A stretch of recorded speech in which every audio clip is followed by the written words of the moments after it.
Eğer hündüşka ve toyuq düzəsi saxlayırsınızsa ilk alınması lazım olan, şart olan 2 dərman var. Birinci urutropin, ikinci amprolüm 60%'li. Urutropin nələrdə istifadə olunur?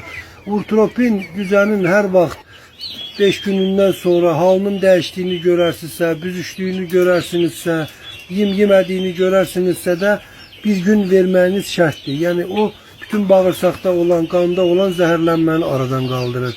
Və ilk bir ayında hündüşkalara koksidioz xəstəliyi daha tez düşür. Koksidioz xəstəliyi qampanosdur. Yəni bunun ilk bir ayında Baykoks dərmanından, yəni toltrazoldan istifadə edə bilərsiniz. Toltrazol bir ayından sonra yəni keyfiyyət vermir, nəticə vermir. Ona görə amprolüm 60%'den istifadə edirik.